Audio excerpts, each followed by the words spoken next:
Hello again, this is Dr. Robert Guthrie. We're back after a week sojourn. Sorry we had to take a week off.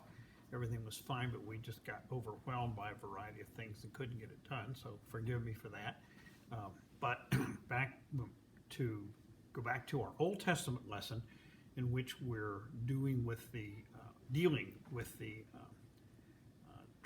the movement from Mount Sinai, or Mount Horeb, has two different names, to get ready to launch the attack on the Promised Land, the Holy Land. This is a very confusing historical period. It's very difficult to pin this down. So there's a lot of debate in the scholarly literature about when this actually happened. The traditional date for dating the Exodus from Egypt and then the subsequent arrival in the Holy Land is with the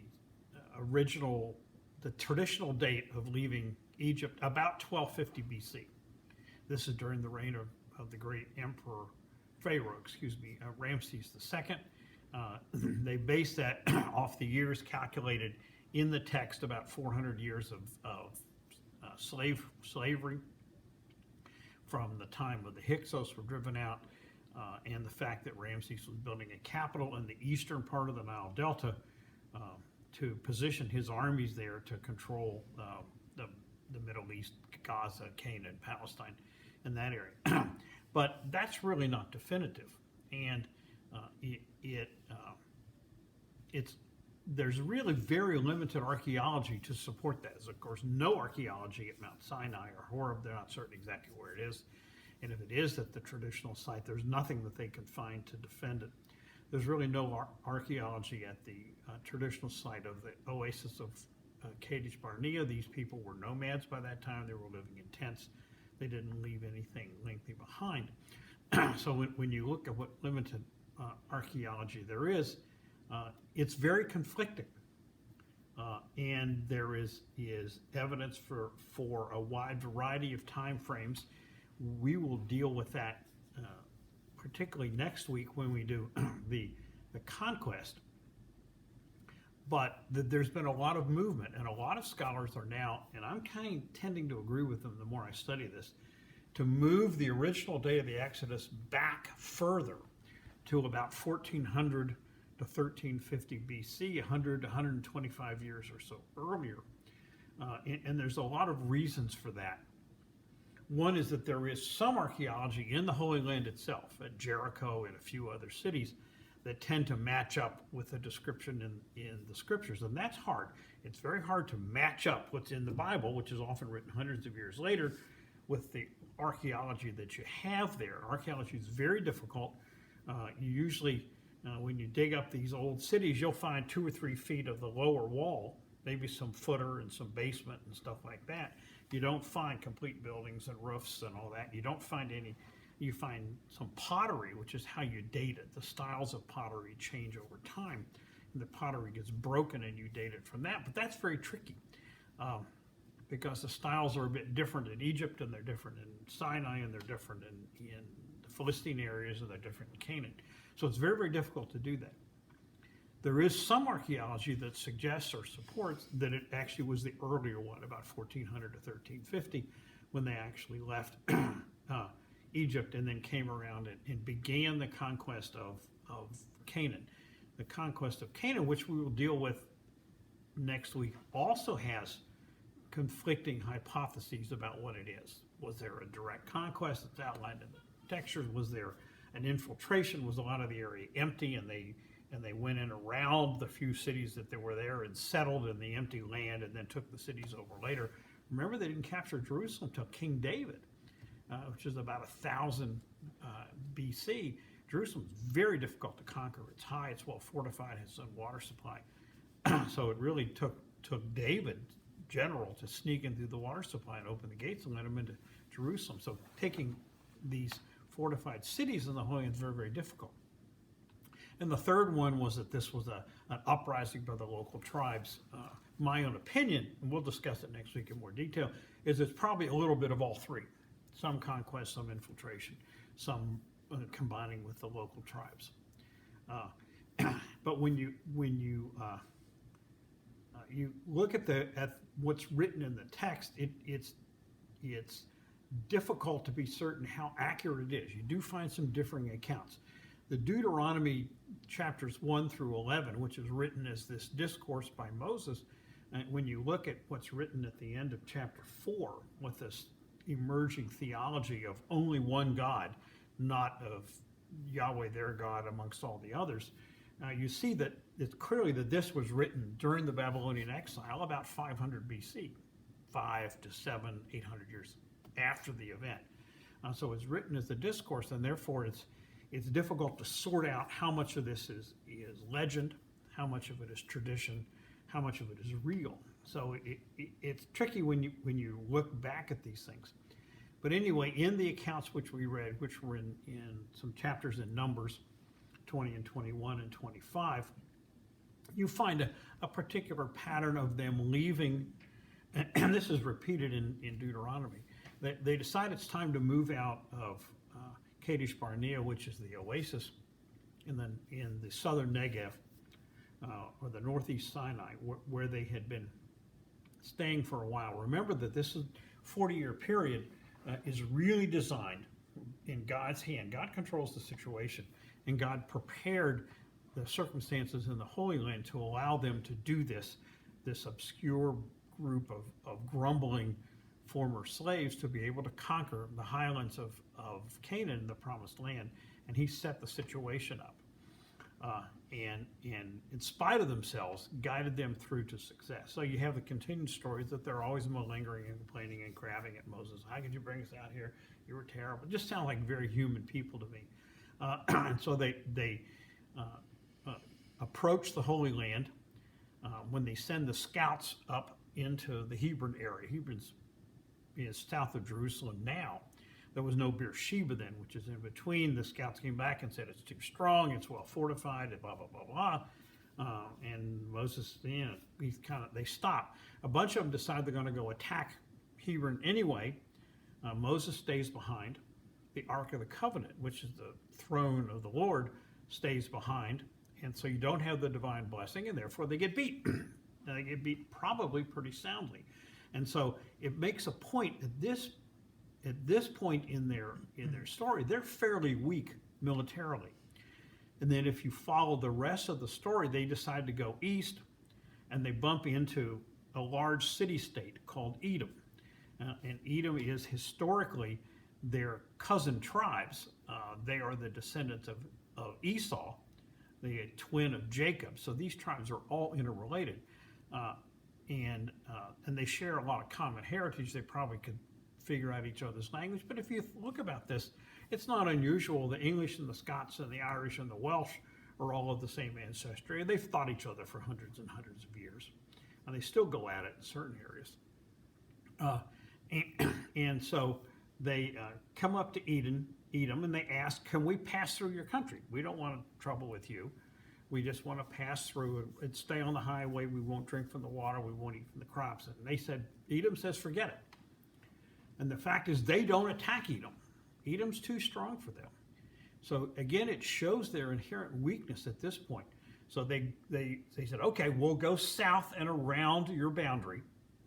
Now, the kingdom of Edom in those days extended from the southeast corner of the Dead Sea. If you put up a map and look at the lower right-hand corner of the Dead Sea, that's the southeast corner from the Dead Sea, down toward the Gulf of Aqaba. The Gulf of Aqaba has two arms to the Red Sea. On the left is Gulf of Suez, which goes up to Egypt where the canal is now. Gulf of Aqaba goes over to where the Israeli city of Eilat is, right next to the Jordanian city of Aqaba. Those are their ports on the Red Sea, Gulf of Aqaba. So they go down that way by Eilat, and then they approach Moab. Moab is another kingdom, and Moab is historically the descendants of Lot, of Abraham's brother. Again, a cousin tribe. This is like, the Welsh asking the Scots to let them through or something like that. And Moab's too strong for them also. And Moab tells them, they said, we just want to go up the King's Highway. This is a highway that apparently had been done by pre-existing empires. Like I said, God gave them a situation where you didn't have any empire really controlling the inland part of the Eastern Mediterranean area. In the hills, where the West Bank is now and where Jordan is now. This was outside of the control of the great empires at the time, which were Egypt to the southwest and the Hittites to the north. The Hittites were based up in Turkey.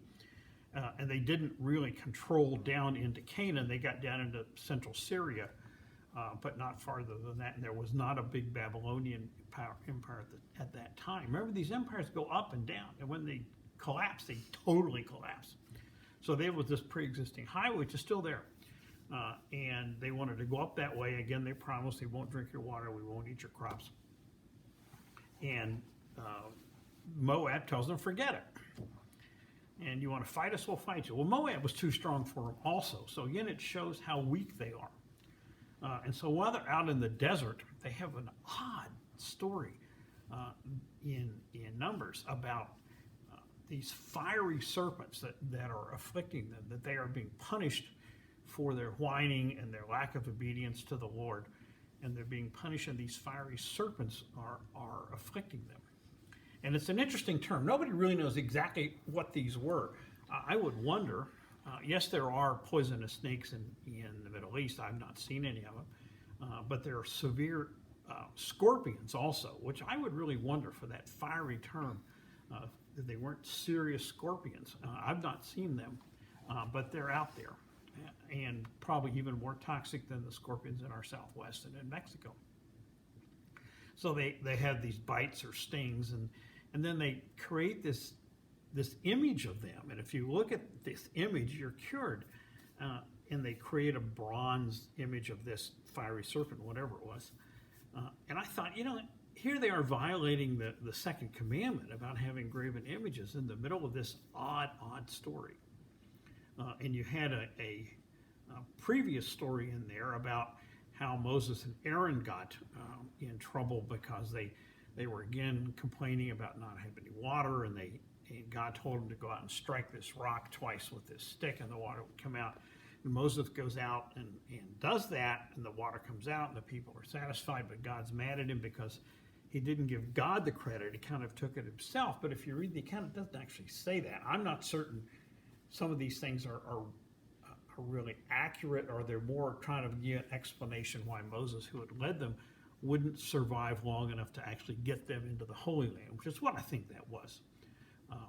And so then they go around Moab, also farther out to the east into what's now Jordan, to go around Moab. And along the way, Aaron had died, and they had a ceremonial death on one of the mountains where he died, and his robes were taken off and put on his son Eleazar. This is from the priestly account, because the priests wanted to trace their lineage directly back to Aaron. So Eleazar succeeded him, and he's succeeded by his own son. And so this has this historical priesthood.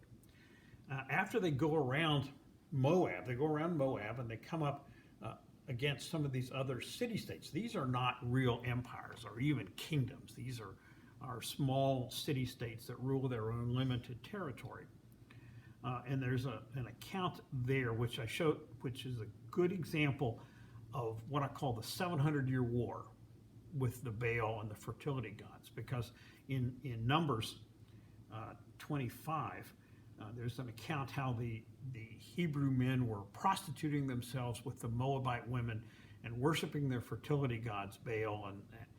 And if you understand it, you can understand how this happens. These Hebrews coming in are now desert nomadic warriors. They're not agricultural experts. They don't know how to, when they take over this land, which they do, they don't know how to plant the crops and get the crops to grow and become settled agrarian people.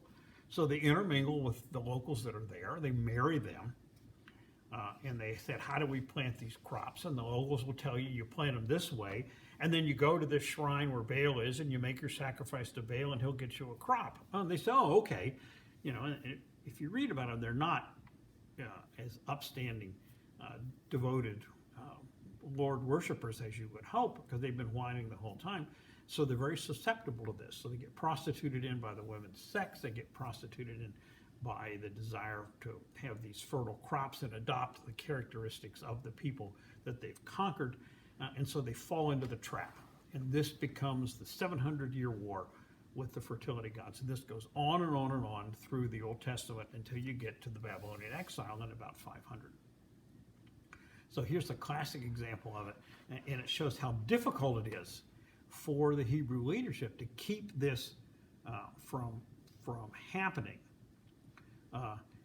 And then they decide to move farther north, and there's actually an account in there how Aram's grandson kills off one of his own people who's prostituted himself with a different type of woman to worship the fertility god. So they really had to struggle to keep the purity of the faith. Then they go farther north and they come up to a kingdom of Sihon, I think it's how it is spelled, Sihon, and they're on the east side of the Jordan. At this time, there's no archaeological evidence of fortified cities in that area at this time. So they have these small kingdoms, which are really city-states, and the king of Sihon comes out to fight them. And I thought, why would he do that? If you've got a fortified city, you don't come out of your fortifications and fight these desert warriors on the open plain. You hide behind your fortifications. Then you think, of course, the reason is they didn't have a fortified city. He had a city, but that's all it was, and they beat him without much difficulty. And they don't destroy his kingdom or whatever, they just take it over. Then they go farther north to what's called the kingdom of Og. And these are Amorite tribes, which are really not their cousins, like the Edom and Moab were. And the same thing happens. He comes out, the king does, to fight him, and they beat him. Then you have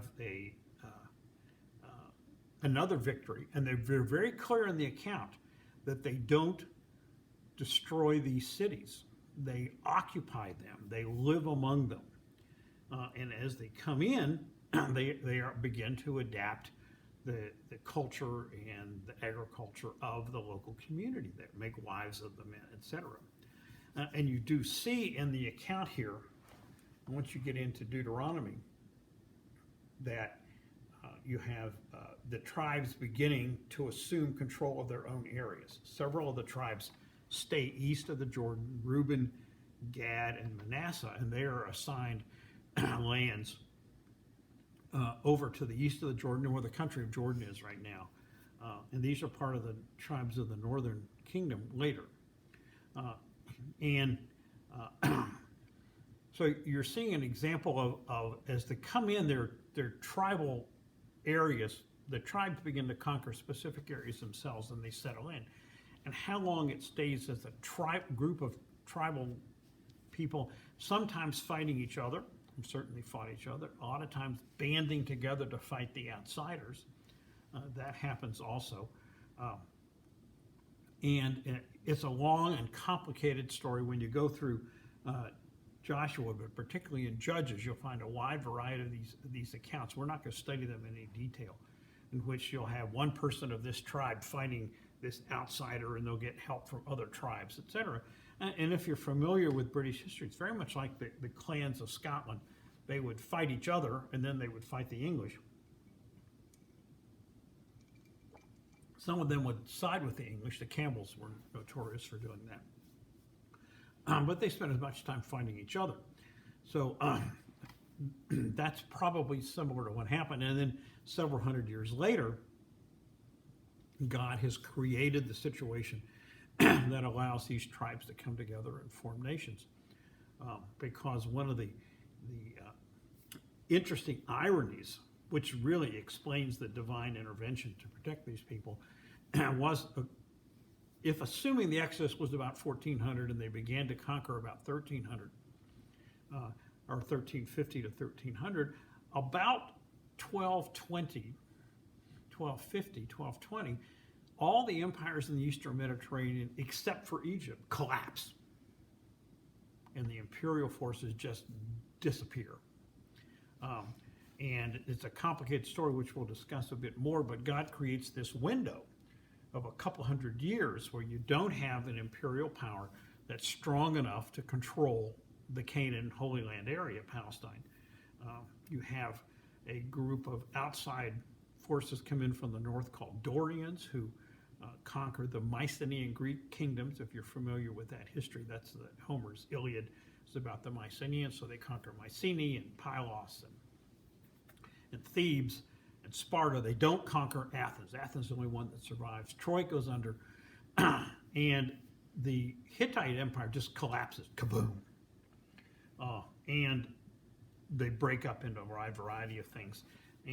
And some of the Mycenaeans apparently take to their boats and become pirates, buccaneers, whatever you want to call them. And they raid throughout the Mediterranean area because they were fighting aristocracy and their cities were gone, so they got to raid somebody else. The Egyptians were able to fight them off. That was it, but they had to pull back and just take care of Egypt and ignore Sinai and Canaan and all that. And they were called the Sea Peoples. And some of them settled on the coast of the Mediterranean and became the Philistines, the enemies of the blood of the Hebrews a couple hundred years later. So God created this situation to allow this to happen. We'll talk about that more in the future. And then you do have a wrap-up where Moses wants to go into the Holy Land with them, and God says, no, you can't. We'll take you up on Mount Pisgah. This is not the Mount Pisgah down in western North Carolina. There is a Mount Pisgah down there. And he lets him see the land of milk and honey, and then he dies, and he's succeeded by Joshua and Caleb, and that wraps up that story. So here we are. Like I said, this is, and I know this is very complicated and it's hard to present, so please forgive me for if I'm jumping around a bit and a little bit confused here.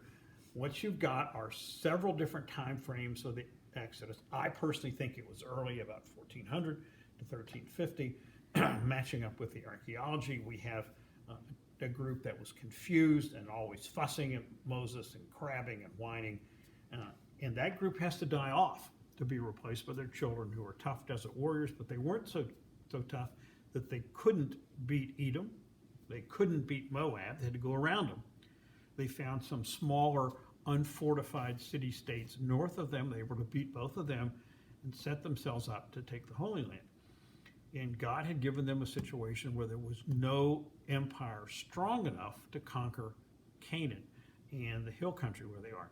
Once you get into the latter part of this history, after King David, those empires are always knocking at the door, trying to conquer, and sometimes conquering the northern kingdom and the southern kingdom, etc. So you got this couple hundred year period where the empires had collapsed and gone away and allowed them to conquer the land and then to coalesce themselves over generations into the kingdom, the United Kingdom of first of King David's Israel, and then the separate kingdom. So the divine hand is at work here, but it's tough and it's very difficult, complicated to present this historically. If you are doing the reading, which I hope you do, but if you don't, I understand. The reading for next week deals with the three different stories of how the conquest might have happened. Joshua chapters 1 through 8 is the straight conquest story, which was neat and clean and is probably overstated. Judges chapter 1 through chapter 3 verse 6 is a more believable account. Basically, a lot of his infiltration. They would go out and circle around various areas and fill in unoccupied areas and spread out that way. And then Joshua 24 is where they invite their other cousin tribes in the area to join them at the Great Council at Shechem. So I do think that you read it yourself and see what you think. I do think that the conquest involves three different things happening, not one pattern, but three: a little bit of the conquest, a little bit of the infiltration, and a little bit of bringing in their cousin tribes to join them in the new faith. And see if you think, and that's what we'll talk about next week. This is Dr. Guthrie. It's a pleasure to be back and to be able to do this. Thank you.